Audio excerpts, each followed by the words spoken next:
शास्त्रीय विद्या चैनल पर सभी दर्शकों का हार्दिक स्वागत एवं अभिनंदन। आज मैं आप लोगों को तिथियों के ही बारे में बताऊंगा। तिथियों पर मेरा बहुत सारा वीडियो बना हुआ है। अब अगर इतना न बनाऊं, तिथियों के बारे में एक वीडियो में बनाना सब संभव नहीं होता है। अगर कुछ छूट जाता है तो लोगों को पूरी जानकारी नहीं मिल पाएगी और हमें संतुष्टि भी नहीं हो पाएगी। तो आज हम तिथियों के ही बारे में, तिथि निर्णय के बारे में बताऊंगा कि हम आज कौन सी तिथि है, इसका हम क्या निर्णय करें, आज हम कौन सा कार्य करें। यही एक बहुत समस्यापूर्ण है ये, क्योंकि कभी सवेरे तिथि लगती है, कभी दोपहर से लगती है, कभी शाम से लगती है, कभी रात में लगती है। तो हम कौन सी तिथि माने, सवेरे वाली माने कि दोपहर वाली माने कि रात वाली माने कि मॉर्निंग नाइट की माने। और पंचांग में उदया तिथि लिखी रहती है, सूर्योदय के समय जो तिथि रहती है वही पंचांग में लिखी रहती है। तो कभी कभी वो भी मानी जाती, कभी कभी नहीं मानी जाती है। तो प्रश्न ये उठता है कि हम कोई काम करें जब, तो तिथि का निर्णय कैसे करें। उसके बारे में शास्त्रों में श्लोक आए हुए हैं। हमारा शास्त्र बताता है कि ये धर्म सिंधु का श्लोक है। ये शास्त्र बताता है कि हमें तिथि का निर्णय हम कैसे करें कि आज कौन सी तिथि है, आज हम कौन सा काम करें।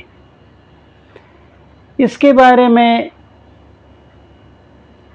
पहला जो श्लोक है कहता है, मैं पढ़ रहा हूँ, पढ़ करके उसका अर्थ बताऊंगा, विस्तृत अर्थ बताऊंगा, जिससे आप लोगों को समझने में दिक्कत न हो कि आज कौन सी तिथि है और उस तिथि में हम काम क्या करें। कर्मणो यस्य यः कालस्तत्काल व्यापिनी तिथि तया कर्माणि कुर्वीत हराश विद्धि न कारणम। ये एक श्लोक दिया गया। इस श्लोक में कह क्या रहा है, कर्मणो यस्य यः कालः, कि जो कर्म, जिस कर्म का जो काल है, कर्मणो यस्य यः कालः, जिस कर्म का जो काल है, तत्काल व्यापिनी तिथि, उस काल में जो तिथि व्याप्त हो उसी तिथि में वो काम करना चाहिए। जैसे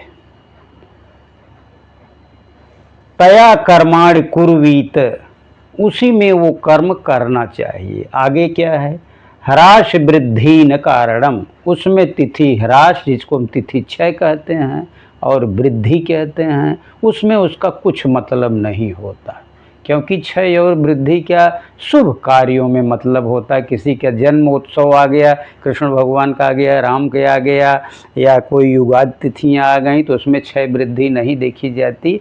जिस दिन वो आया, जिस दिन उनका जन्म तिथि, उसी दिनों में त्यौहार मनाया जाता है, क्षय वृद्धि उसमें नहीं देखी जाती।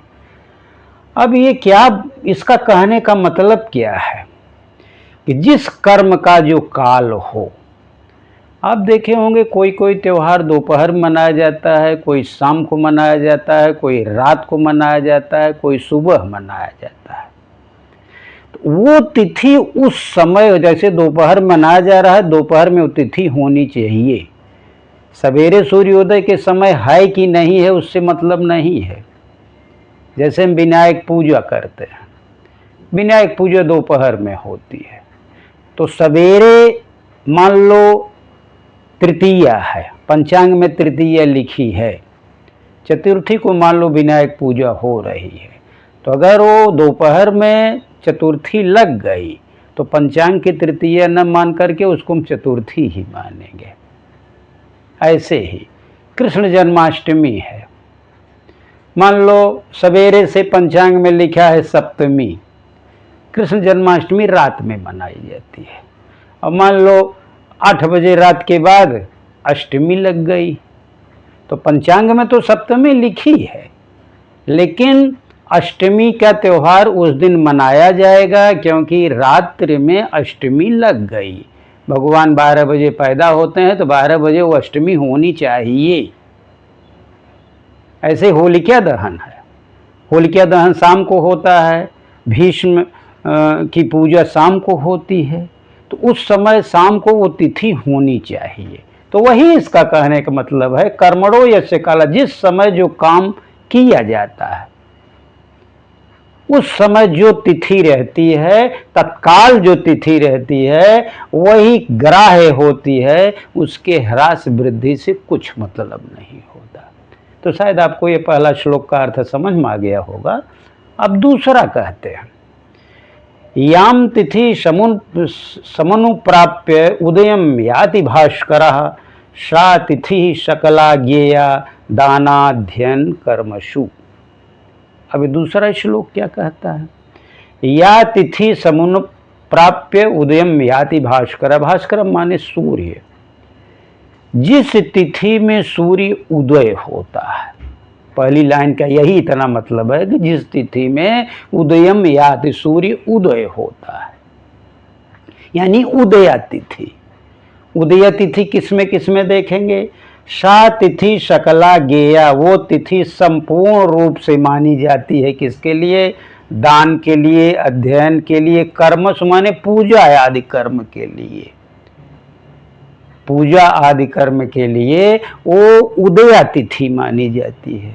उसमें ये नहीं देखते कि दोपहर में तिथि लगी है तो उसमें पूजा आदि कर्म, संकल्प आदि कर्म, दान और अध्ययन नहीं होगा, स्नान आदि नहीं होगा। स्नान, दान, अध्ययन, पूजा, ये सब चीज़ें उदया तिथि देख करके होती है। तो शायद आप समझ गए होंगे कि हम उदया तिथि को कब माने। जब हम कोई अध्ययन करने जाएं तो देख लें कि सवेरे सवेरे जो तिथि सूर्य के समय उदय हुई वही तिथि आज है। और तीसरा क्या है, दैवे पूर्वाह्निकी ग्राह्या श्राद्धे कुतूप रोहिणी नक्तव्रतेषु सर्वत्र प्रदोष व्यापिनी तिथि।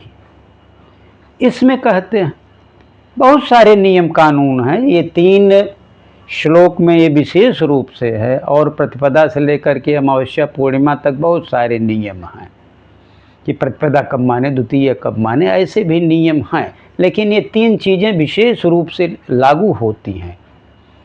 ये तीसरा क्या कहता है, दैवे पूर्वाह्निकी ग्राह्या, दैवे माने देवताओं की पूजा। मैं आपको तिथियों में बताया हूँ कि किसी दिन ब्रह्मा की पूजा होती है, किस दिन अग्नि की पूजा होती है, किस दिन गौरी की पूजा होती है, किस दिन शंकर की पूजा होती है, किस दिन सर्प की पूजा होती है, किस दिन शंकर की पूजा, किस तिथि में, दिन नहीं तिथि में उनकी पूजा होती है। तो दैवे जब देवताओं की पूजा हो, पूर्वाह्निकी ग्राह्या, इसमें 2 शब्द है, पूर्वधर अह्नि। अह्नि माने दिन होता है, तो जो दिन के पूर्वाह्न में जो तिथि हो, अगर हम दिन के 2 पार्ट कर दें, पूर्वाह्न अपराह्न हो गए, यानी 12 बजे के पहले, दोपहर के पहले जो तिथि रहती हो उसी को हम ग्राह्य करेंगे। अगर देवताओं की पूजा करनी है, कामदेव की हमें पूजा करनी है त्रयोदशी को, तो हम सवेरे जो तिथि लगी रहेगी, दोपहर तक रहेगी, उसी को हम मानेंगे। जो पूर्वाह्निकी में रहेगी उसी को हम मानेंगे। और श्राद्धे कुतूप रोहिणी, अगर श्राद्ध हमें करना है, श्राद्ध करना है, तो पंचांग में भले उदय तिथि मान लो वो चतुर्दशी है सवेरे की, अमावस्या नहीं लगी है, लेकिन अगर 11 बजे अमावस्या लग गई दिन में, रात की बात नहीं कह रहा हूँ, दिन में, तो हम उसको अमावस्या मान करके हम श्राद्ध कर्म करेंगे। क्यों करेंगे, इसके लिए दिया गया है श्राद्धे कुतूप रोहिणी। श्राद्ध में श्राद्ध माने होता है कि वो जो श्राद्ध करते हैं, तर्पण करते हैं, पिंडदान देते हैं और अर्घ वो तिलांजलि देते हैं, तो कब दिया जाता है? कुतूप काल में। अब कुतूप क्या है? कुतूप दो शब्दों से मिलकर के बना है, एक कु, दूसरा तुप। कु का होता है मतलब होता है खराब, और तुप का मतलब होता है नष्ट। तो खराब चीजें क्या नष्ट हैं? सभी प्रकार के दोष और नकारात्मक ऊर्जा को नष्ट करने वाला जो काल होता है उसे कुतूप काल कहते हैं। हमारी नकारात्मक ऊर्जाएं उससे नष्ट होती हैं और हमारे जो दोष दूर होते हैं। कैसे होते हैं ये?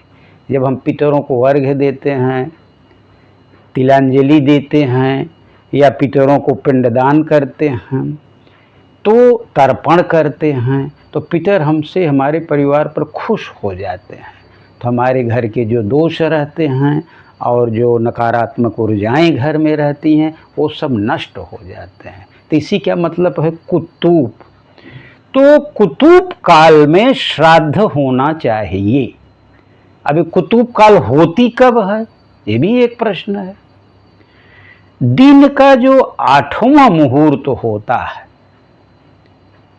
पूरे 24 घंटे में सूर्योदय, आज सूर्योदय से अगले सूर्योदय तक 60 घंटे में कुल 30 मुहूर्त होते हैं, जिसे कि हम 24 घंटे कह सकते हैं। उसमें 30 मुहूर्त होते हैं। एक मुहूर्त होता है 2 घटी क्या, तो दिन का 8वां मुहूर्त है। तो लगभग कितने बजे लगता होगा?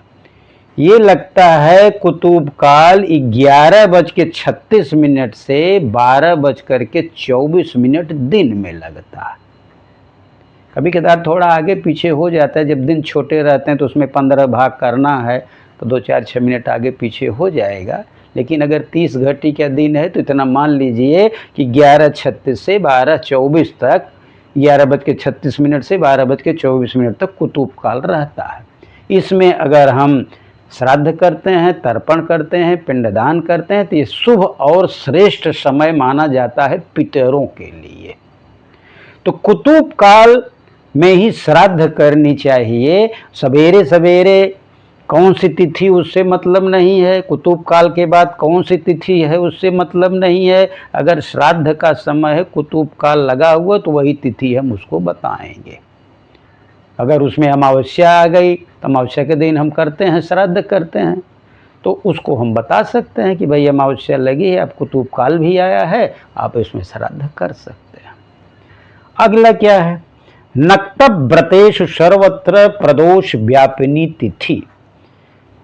इसमें 2 शब्द कठिन आया है। नक्त व्रत आया है और प्रदोष आया है। अब नक्त व्रत क्या होता है? क्योंकि अगर यही नहीं समझ में आएगा तो मैं तिथि ही बताऊं कैसे, आपको समझ में ही नहीं आएगा। नक्त व्रत उसे कहते हैं, जब हम व्रत पढ़ाऊंगा तो उसकी विस्तृत व्याख्या करूंगा। व्रत बहुत सारे प्रकार के होते हैं। नक्त व्रत उसे कहते हैं जो उसमें रात में 1 मीटिंग भोजन किया जाता है।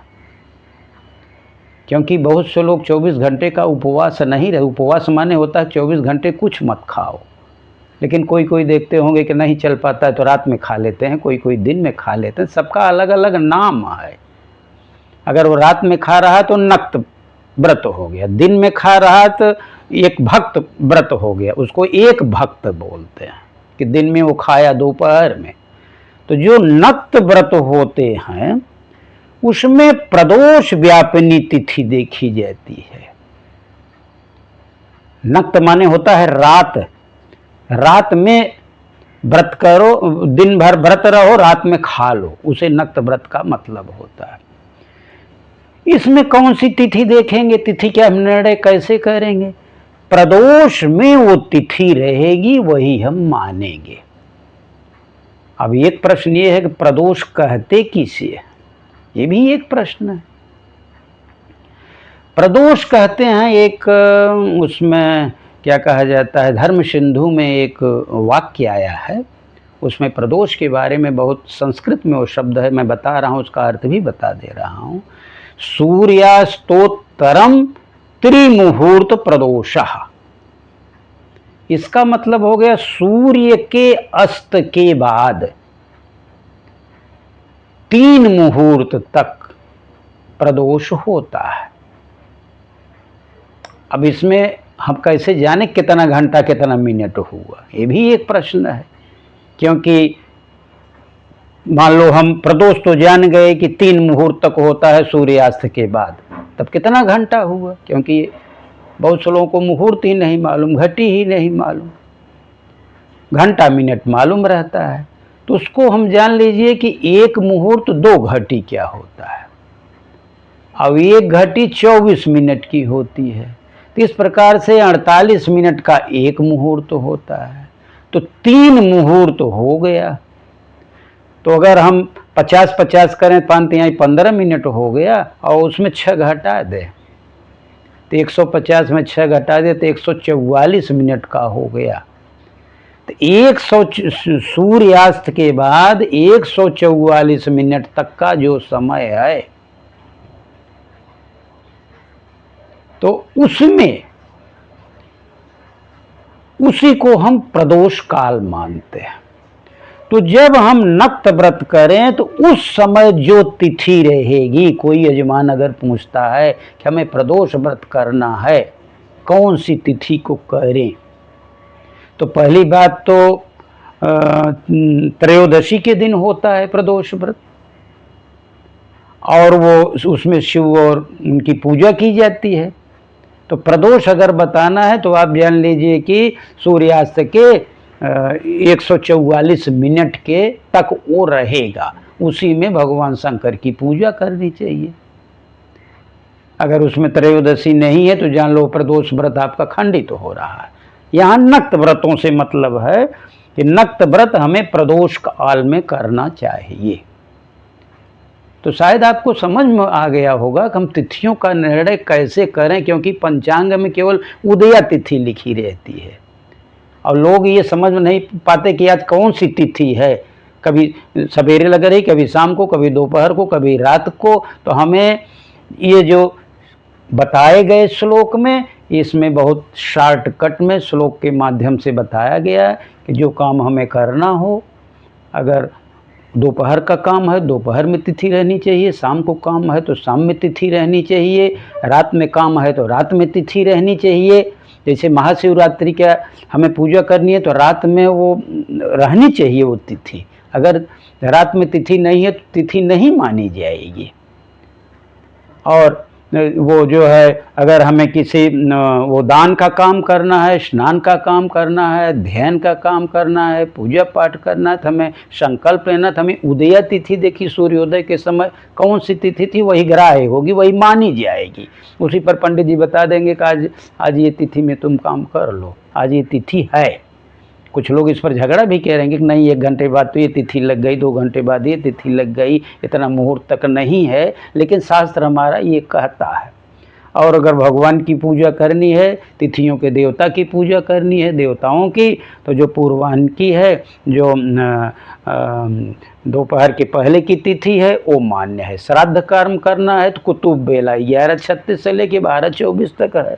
अगर नक्त व्रत करना है तो प्रदोष व्यापिनी तिथि को शाम को सूर्यास्त के बाद 144 मिनट तक अगर वो तिथि है तो वही तिथि मान्य होगी। तो शायद आपको समझ में आ गया होगा तिथि का निर्णय हम कैसे करें और हमारे शास्त्रों में बताया क्या गया है। बस इसी के बाद हम अपनी वाणी को समाप्त कर देते हैं। आप लोगों का बहुत बहुत धन्यवाद एवं आभार।